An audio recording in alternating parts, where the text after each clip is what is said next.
ago chemeke nyame odehi abi mimbanye de omanye mimbanye omanye ekwe hene oyo lebini mokoma huwe shaleni ikroko huwe beke lewo nke ojeko oshwe na oko mimbanye de omanye engona wa ake UFA wodromo ni mana hu wana ba question ebi eko ka wana ba question ebi e di fon ko e shin tamoboni nyesa ochi e nkenya yue here mensha infoni di video na kenko Ghana 60 years anniversary mensha na ken video na ni wakakwa ni bi kuma keko afinyu mai pa ni Ghana ena na onto wakwa boni ba fe no wo hu wakawohi ba wo ni wo ha wo mangana ayan mene wo kaseni kenje lala yemo ni ke ajoman ahiole e ke ajoman ahio ni wo min chogbe neno ni nke kai wo fe ake twinjole hihia keji wo mangana ba ya no ehia ni wo fe wo ye twinjole ehia ni wo fe wo ke wo no tomo e ba ke wo ehia ni wo fe tombe ni lala yemo ke e ke opo me te dani fa chimonka tesa ehepo die nchele ikeke odije lo moko ejijona moko echona moko efe no ko ni osumo moko efe no ko ni epoto otri ofane ajoma ahion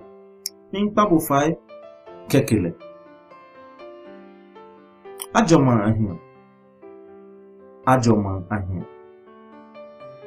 mimbi akeshi keji wo mangana ba ya no aso ibanye ya no ni wo beto enjoy wonjaku Ghana nokome ni wonyo wo shio wo chichi woko majin ni Hollywood ake wo ye to enjoy ina ka to enjoy ne iba keke shi iba demini wongo wohi no tomoy wanke wohi demini kaji onyamite ona nisele okenkele demini wonko wohi no joba boni afeni wakate wonyamina nise shimon kaji ibala keshi oshran hewo wotem kuna nise mubasu make ikakiwo ni won kama kutawa na nise okekele ajoma anyo Ghana ina afinyo mai ikpa niwa anyami many ofio keko ine ajoma anyo oke onyamiyo oke obiyo ofoloi onanime weku akuchombi asote okame yoten te okame shihnemi yoten ajoma ahio chon neke Ghana 60 years neno Ghana afinyo mai pa ni wonane no ni okabito injole ni oke onyami acha oke onyami afe ekumi femo onupa eke numle hiwale yo nyeha woke twinjole ahiashi nyeha woshia wo ya wo hia nyeha wo ba wo he wo moden ni wo fe wo mu awo he ekumi ni wo bole kutu ni wo pe aka nyimime aka wekume aka nanime aka game aka mangana bi anyami enenke shian wo mane shimon min kai bo ake ni wona afi nyuma ipa ne bohu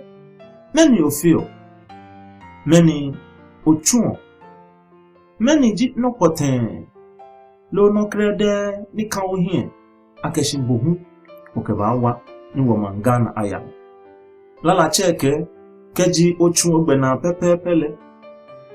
ble opa nyomowo papa nyomowo ni jila wa gbe ene nke shi ogbo mane jemo ochu imi ni ofe enuku kewa uma nyera don kemeto ibo ingona akeshi wona neke hegbe na wo gbasani na nyera don mbishade papa miha mbishade papa miha wo mangana yo wa jobu ni ejo wo mangana nyera don keji yo wa fi dromo ibasa anya no mi iko nchulo ni adokweme nyera don kemeto ibo